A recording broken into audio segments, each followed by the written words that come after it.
అందరికీ మరణాత. ప్రభు అయిన యేసుక్రీస్తు నామములో మీ అందరికీ మా శుభములను తెలియచేయుచున్నాము. జీవాహారము అనే ఈ అనుదిన కార్యక్రమానికి ప్రేమతో మిమ్మల్ని ఆహ్వానించుచున్నాము. ఈరోజు వాక్యాన్ని బైబిల్ గ్రంథం నుంచి మనం ధ్యానించుకుందాం. అపోస్తులుడైన పౌలు ఫిలిప్పీలకు రాసిన పత్రిక 2వ అధ్యాయము 8వ వచనం. మరియు ఆయన ఆకారమందు మనుష్యుడిగా కనబడి మరణము పొందినంతగా, అనగా సిలువ మరణము పొందినంతగా విధేయత చూపిన వాడై తన్ను తాను తగ్గించుకొనెను. దేవుడు ఈ లోకమును శూన్యము నుంచి సృష్టించి ఉన్నాడు. కలిగినదంతయు కూడా ఆయన వలనే కలిగి ఉందని ఆది కాండము 1వ అధ్యాయంలో మనము చూస్తాం. మట్టితో మనిషిని చేసి ఆ మనిషి నాసిక రంధ్రములోనికి ఆయన జీవవాయువును ఊదగా మనిషి జీవాత్మగా మారెను. ఆదాముని ఆయన సృష్టించి సాటి ఆయన సహాయము ఆయనకి తోడుండాలని అవ్వను కూడా ఆయన సృష్టించడం మనము చూస్తాం. ఆ ఇరువురిని కూడా ఏదెను తోటలో ఆయన ఉంచి వారిని ఆశీర్వదించి ఉన్నాడు. మీరు ఫలించి అభివృద్ధి పొంది విస్తరించి భూమిని నిండించి దానిని లోపరుచుకొనుడని.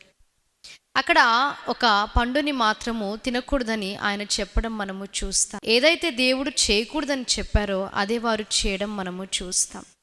పాపము వలన వచ్చు జీతము మరణమని దేవుని వాక్య గ్రంథంలో మనము చూస్తాం. అక్కడ వారు పాపము చేసి ఉన్నారు. దేవునికి వారికి కలిగిన సహవాసాన్ని వారు కోల్పోయి ఉన్నారు. ఈ సహవాసాన్ని మానవునితో స్థిరపరచడానికి ఆ దేవాతి దేవుడు మానవుడిగా శరీరధారిగా ఆయన రావలసి వచ్చి ఉన్నది. ఆయన మానవుడిగా మన మధ్యకు దిగి వచ్చి ఉన్నాడు. బైబిల్ గ్రంథంలో మనము చూచినప్పుడు ఇక్కడ వాక్యము సెలవిస్తుంది, తన్ను తాను తగ్గించుకొని ఉన్నాడు.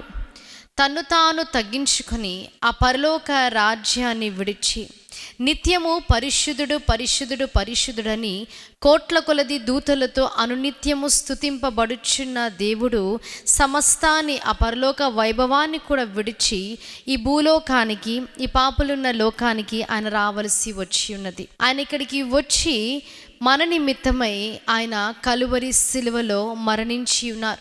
పాత నిబంధన గ్రంథంలో మనము చూచినప్పుడు అక్కడ పశువులని వారు బలి అర్పణగా తీసుకొని వచ్చి ఆ రక్తము వలననే మా పాపములకు విమోచన కలుగుతుందని వారు అక్కడ అలాగున చేస్తూ వచ్చి ఉన్నారు. మానవుల పాపములు కడగబడడానికి పరిశుద్ధిని రక్తము చిందింపబడవలసి ఉందని వాక్యం సెలవిస్తుంది. అందుకే మన దేవుడు పరిశుద్ధుడిగా ఆయన దిగి వచ్చి ఉన్నాడు.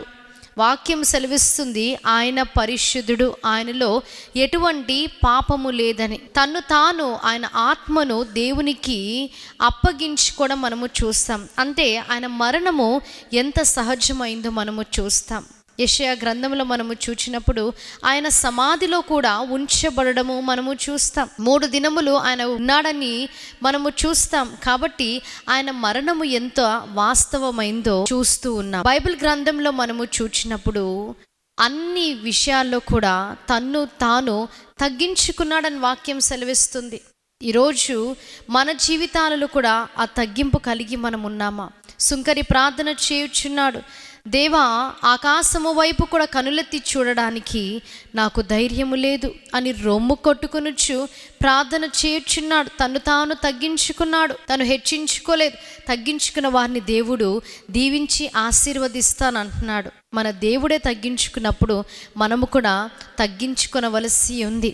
కాబట్టి ఆ సిలువ దగ్గరికి మనము వచ్చినప్పుడు తగ్గింపు హృదయముతో, పశ్చాత్తాప హృదయముతో ఆయన దగ్గరికి వచ్చి మన హృదయాన్ని కుమ్మరించి ప్రార్థన చేసినప్పుడు ఆయన ప్రార్థనను ఆలకించే దేవుడై ఉన్నాడు. ఇటు వాక్య వర్తమానాన్ని దేవుడు మీ వినికిడిలో హృదయంలో భద్రపరిచి దీవించి ఆశీర్వదించునుగాక. ఆమేన్. మహాగణుడా, మహోన్నతుడా, పరిశుద్ధుడా దేవా, మా నిమిత్తమై సమస్తము విడించి తగ్గించుకొని మా రక్షణ నిమిత్తమై దేవా మీరు దిగి వచ్చినందుకు మీకు స్తుతులు తండ్రి. కోల్పోయిన సహవాసాన్ని మానవులతో స్థిరపరచడానికి నిత్య నరకాగ్నికి కాకుండా దేవా నిత్య జీవానికి వారసులుగా మార్చడానికి మీరు మా నిమిత్తమై దేవా మానవుడిగా వచ్చినందుకు మీకు స్తుతులు స్తోత్రాలు తండ్రి. మీరు ఎట్టి తగ్గింపును కలిగి ఉన్నారో అట్టి తగ్గింపును మా అందరికీ మీరు దయచేయండి. విన్న వాక్యాన్ని ప్రతి ఒక్కరి హృదయంలో భద్రపరిచి దీవించి ఆశీర్వదించండి. యేసుక్రీస్తు నామములో అడిగి వేడుకుంటున్నాం ప్రియ పరలోకపు తండ్రి, ఆమేన్. అందరికీ మరణాత. దేవుడు మిమ్మల్ని అందరినీ దీవించి ఆశీర్వదించును గాక.